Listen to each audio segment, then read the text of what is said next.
पहा नवीन एपिसोड्स एकदम add free. अगं मसाले कुठल्या डब्यात ठेवलेत?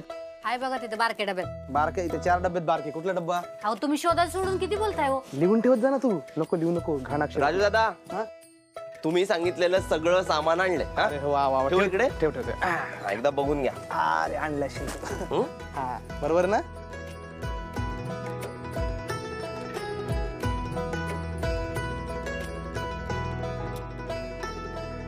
साहेब तुम्हाला जमेल ना हे काम? दादा मला साहेब म्हणू नका, मी तुमच्या इथे कामाला आहे. हो बरं साहेब. प्रभास साहेब. दादा प्रभास एवढंच बस. हा प्रभास. आणि आणखीन एक, हा तुम्ही दोघं आहात ना मला शिकवायला. हा जमेल मला. अगदी मनापासून काम करेन. आणि तुम्ही दोघांनी जो माझ्यावर विश्वास ठेवलाय ना त्याला मी अजिबात तडा जाऊ देणार नाही.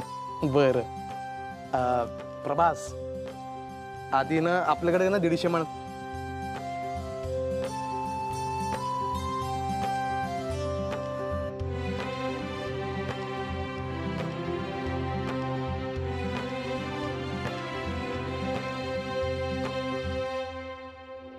प्रभास तुला कांदे सोलता येतील ना? अजूनपर्यंत तरी कधी सोलले नाहीयेत पण जमेल. तुम्ही मला भाजी कापून द्याल ना?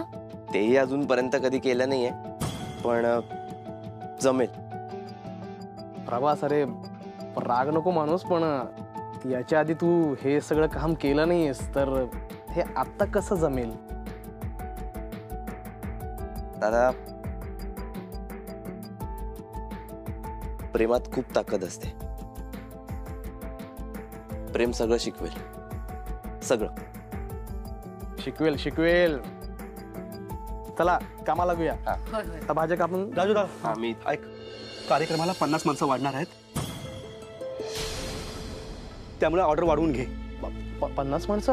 अहो पण तुम्ही असं अचानक येऊन कसं काय सांगताय? अरे अहो असं ऐन वेळेला नाही जमणार हो.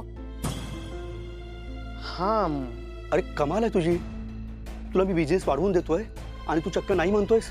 तसं नाही, पण आता एक्स्ट्रा माणसं म्हणजे सामान पण वाढवावं लागलं आणि माणसंही नाहीत आमच्याकडे काम करायला. अरे मग काय आता या 50 माणसांना घेऊन मी वेगळीकडे जाऊ? नाही तसं नाही, पण आपली दादा होईल तुमचं काम. नक्की ना? हो होईल. जमेल ना? तुम्ही अजिबात काळजी करू नका, करतो आम्ही मॅनेज. बघा रे बाबांनो, नाही तर माझी पंचायत कराल. काय मॅनेज? प्रभास अरे कोणाच्या भरोश्यावर होकार दिलायस? प्रेमाच्या भरोश्यावर.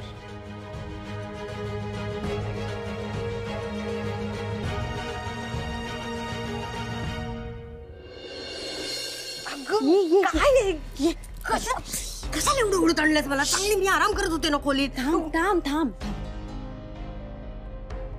काय करतेस तू हे?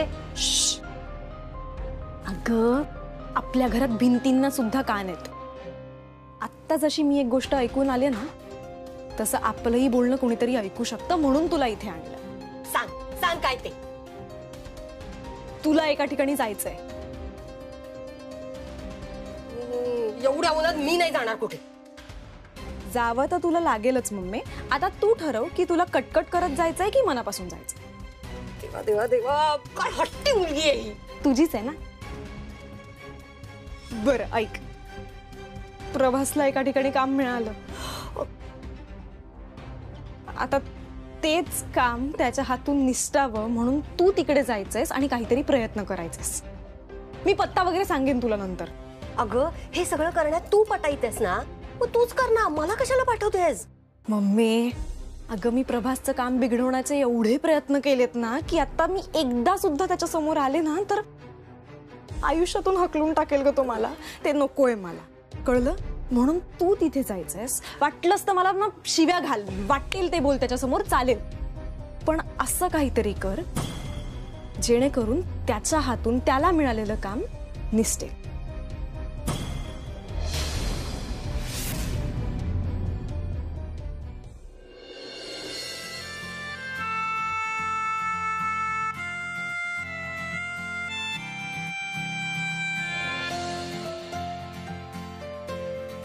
प्रभास, विणाताई कशा आहेत? बरी आहे, पण मी हे सगळं करतोय ना, तिला त्रास होतोय, वाईट वाटतंय तिला. त्यांना म्हणावं थोडा धीर धरा आणि तुम्ही जिंकणार आहात. मी आहे ना सोबत. हो, जरा कमी बोला आणि हात जरा जास्त चालवा. हो हो.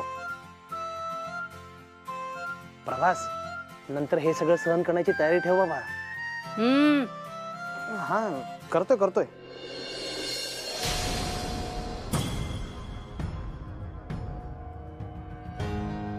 अरे देवा, या प्रभासला नेमकं जेवण बनवण्याचंच काम मिळालं का? म्हणजे ज्या कामाचा मला कंटाळा येतो तेच काम मला आता करायला लागणार. पण काय करणार, उर्मीसाठी करावंच लागेल.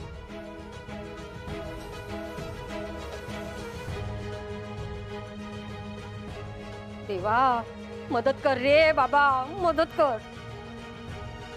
अरे प्रभास, तू चक्क इथे?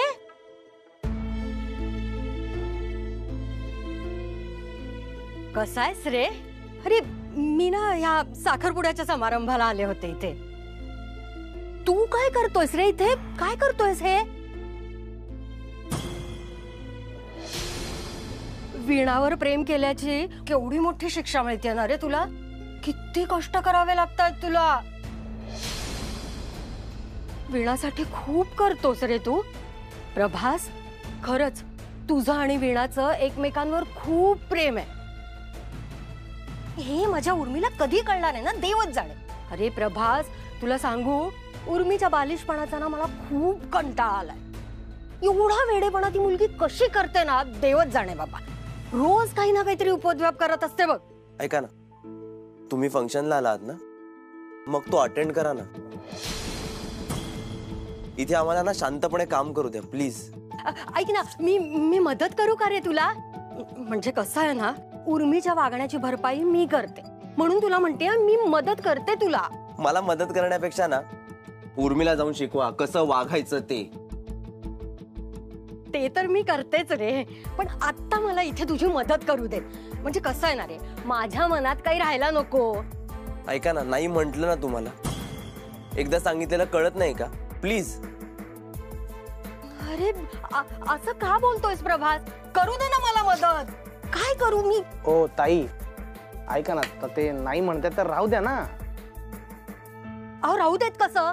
आता मी इथे आली आहे ना, त्यामुळे मी मदत केल्याशिवाय जाणार नाही. आऊ कशा? आऊ आऊ आऊ, काय केलं? काय केलं तुम्ही? त्या मिरच्या त्यात टाकायच्या नव्हत्या हो. तुम्हाला बाजूला वा बरं, तुम्ही बाजूला वा. नव्हतं टाकायचं का? नाहीतर काय काय करायचं? हो, हे काय करता? काय करता? अहो, हे काय केलं तुम्ही? ते ठेवा तिकडे तुम्ही. ऐक, पाणी पाणी पाणी पाणी घे बाबा, मागे हा तिकडे. तुम्ही थांबा इथेच आता. पाणी टाक, पाणी. हळद हळद लावा ना तिला. अरे हळद काय लावा? अहो बघा ना, बघा केवढं तेल उडालंय तिच्या हातावर. बघा. उडलं नाही, तुम्ही उडवलंय. राजू दादा, ऐका ना, तुम्ही यांना ताबडतोब ना डॉक्टरांकडे घेऊन जा. डॉक्टरांकडे? नाही नको. अहो डॉक्टरांकडे गेलं तर जेवण कोण बनवणार? मी करतो मॅनेज, तुम्ही यांना आत्ताच्या आत्ता घेऊन जा बरं. प्रभा जरा प्लीज. अहो ते काय करणार आहेत मला सांगा. हे बघा, तुमचं इथं काय चाललंय ना, ते तुमचं तुम्ही बघून घ्या. मला तर तासाभरामध्ये इथं जेवण रेडी पाहिजे. अहो तिथे साखरपुड्याचा कार्यक्रम संपत आलाय. चला लवकर कामाला लागा.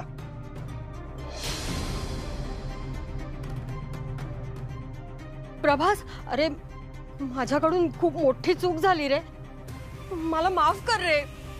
पण ना तू कसलीही काळजी करू नकोस, आपण काहीतरी करूयात. ऐका ना, शेवटचा सांगतो मी तुम्हाला, तुम्ही इथून निघा प्लीज, निघा. ऐका ना, तुम्ही हे एवढ्यासाठीच आला होता ना? मी तुमच्या मुलीला उर्मिला नाही म्हटलं म्हणून आता वीणाच्या बाबतीत सुद्धा मी अयशस्वी ठरावं म्हणूनच तुम्ही हे सगळं केलं ना? तुम्ही पाहिजे तेवढे प्रयत्न करा, पण मी जे ठरवलंय ना ते मी करूनच राहणार.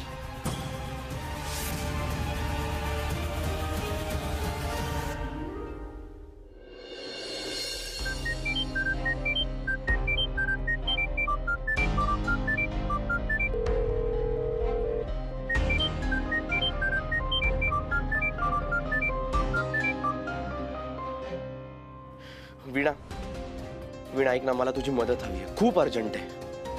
प्रभास, हो तुम्हाला माहिती आहे मी तुम्हाला मदत केलेली बाबांना नाही आवडणार आहे. मला माहितीये वीणा, पण तरीही मी तुझ्याकडून मदत मागतोय. याचा अर्थ प्रॉब्लेम किती मोठा असू शकतो याची कल्पना येतेय का तुला? उर्मीची आई आली होती इथे. काय? हो, आणि त्यांनी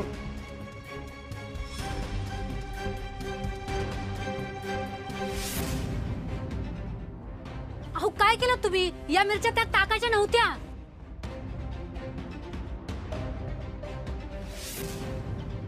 ऐका ना, तुम्ही यांना ताबडतोब ना डॉक्टरांकडे घेऊन जा. प्रभा जरा प्लीज. तुमचं इथं काय चाललंय ना ते तुमचं तुम्ही बघून घ्या. मला आता तासाभरामध्ये इथं जेवण रेडी पाहिजे. आता ज्या ताई जेवण बनवत होत्या त्याच इथून गेल्यात. वीणा, पुढच्या तासाभरात ना त्या पाहुण्यांना जेवण रेडी करून हवंय. वीणा ऐक ना, तू इथे येऊ शकतेस का प्लीज?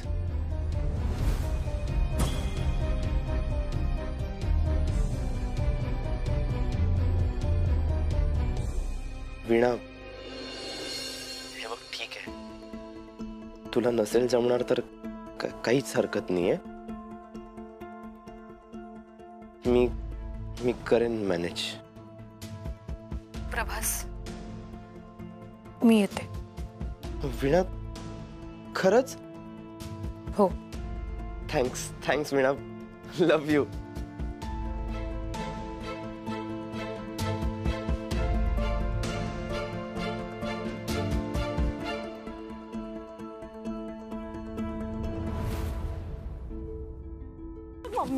किती छान आहेस ग तू. कमाल आहेस. आजचा प्रवासचा दिवस फुकट गेला. एक पैसा मिळणार नाहीये कामाचा. कसले पैसे मिळणार नाहीये?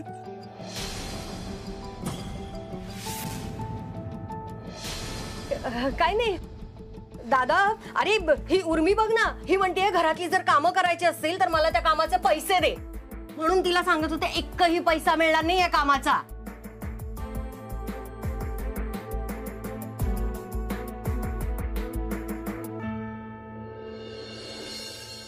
वीणाताई, कुठे चाललीस एवढ्या घाईघाईत?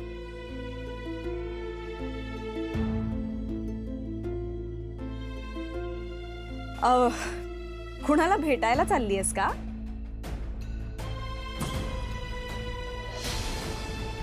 नाही, सोबत म्हणून येऊ का मी बरोबर तुझ्या? हा,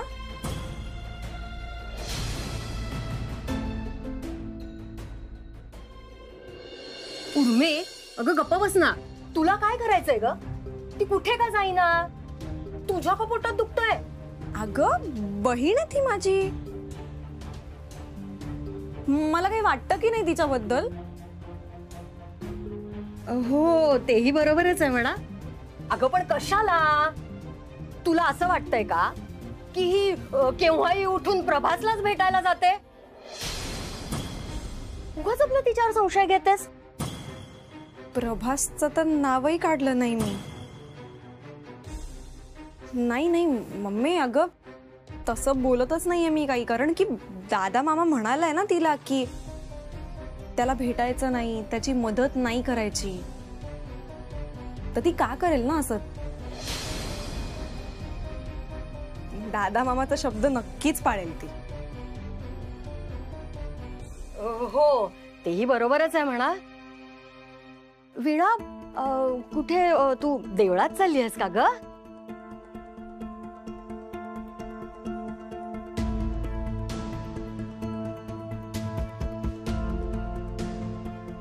वीणा, हो मामा, आलेच.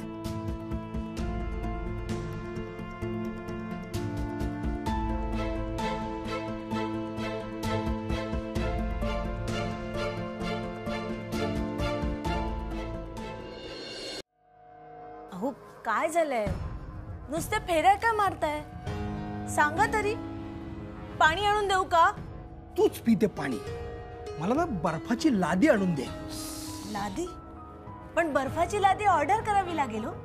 त्यापेक्षा फ्रीज मध्ये आपले बर्फ आहेत ते आणू, त्याचे तुकडे आणू. तुझ्या अकलेचे तुकडे झालेत का योगिनी? काय बाबा, तुमच्याशी ना बोलण्यातच अर्थ नाही. सरळ म्हणून कधी बोलूच नका. सदावर्ते ते साधं सरळ बोलणं त्यांना नाही जमणार. या युवराज, हे तू तू तू हसू नका. हसण्यावर नेऊ नको माझं बोलणं. वीर असं का वागलास? अरे तुझ्या बॅटीवर डायरेक्ट फुलटॉस बॉल आला होता. नुसतं कट जरी लावला असतास ना तरी स्टेडियमच्या बाहेर 6 गेले असते. एक 6 मारून मॅच जिंकायचे का बाबा आपल्याला?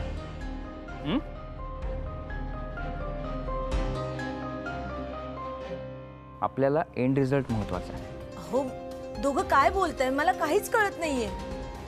योगिनी, अगं ह्यांनीच चांगली संधी निर्माण केली होती आणि ह्यांनीच ती वाया घालवली. मला सांग वीर, तू त्या इन्व्हेस्टर समोर आत्ताच सांगून टाकलं असतंस की प्रभास काय करतोय तर तर तर त्या इन्व्हेस्टर्सने आत्याला जाब विचारला असता. आत्याने सगळं खरं खरं सांगितलं असतं आणि आपलं काम झालं असतं. नाही, आत्याने त्यांच्याकडे मुदत मागितली असती. जी त्यांनी दिली असती ना तर विषय तिथल्या तिथे संपला असता. आता काय झालंय? आत्या खोटं बोलून बसली.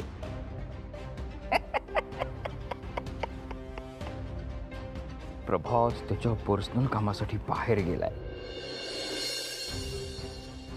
तिचं हेच खोटं आपल्या पथ्यावर पडणार आहे.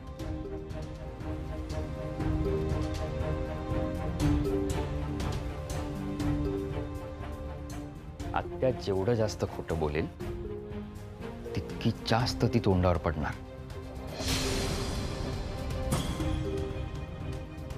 लोकांचा तिच्या शब्दांवर विश्वास ठेवणं हळू हळू हळू कमी होणार. कारण आपण सत्य लोकांसमोर आणणार आणि मग लोकच ठरवतील सदावर्ते इंडस्ट्रीजचा खरा वारसदार कोण.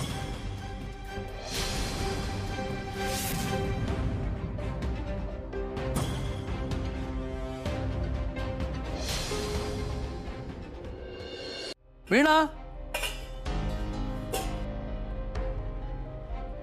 वीणा आज भाजी कुठली केली आहे?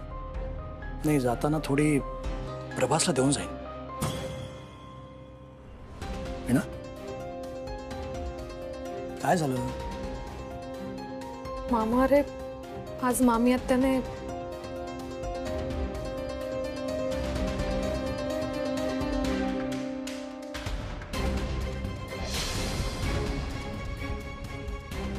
रजनी, थांब. या गोष्टीचा निकाल आत्ताच्या आत्ता लागायला पाहिजे. मामा नको प्लीज. हे बघ, मामी आत्याला बोलून काहीच फायदा नाही. नाही म्हणा, तिला आत्ता थांबवलं नाही तर त्याची भीट चेपेल आणि मग पुढे ती अजून काहीतरी त्रासदायक करायला लागेल. अरे हो, पण तू जर तिला जाब विचारला गेला तर काय होईल याची कल्पना आहे ना तुला? ती काहीतरी उलट उत्तर देणार, मग पुन्हा वाद होणार आणि बाबांना या सगळ्याचा किती त्रास होतो माहितीये ना.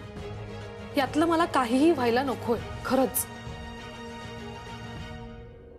ठीक आहे. सॉरी प्रभास, तुम्हाला मदतीची गरज आहे आणि मी येऊ शकत नाही. खूप अपराधी वाटत. तुम्ही माझ्यासाठी, आपल्यासाठी एवढं करता आणि मी तुमची साथ सुद्धा देऊ शकत नाही. पण काय करू, मी मुद्दामून नाही करत आहे. काही गोष्टी आपल्या मनात असून सुद्धा आपण त्या प्रत्यक्षात करू शकत नाही. त्यालाच दुर्दैव म्हणतात. वीणा, एक आयडिया सुचली आहे. तुला जेवण बनवायला तिथे प्रत्यक्ष जाणं गरजेचं नाही ना. तू त्याला फोन करून सुद्धा सांगू शकतेस. काय मग चल, फोन कर, सांग त्याला. पण मामा, अरे 200 लोकांचं जेवण बनवायचं रे. ते एकटे कसे बनवणार आहेत?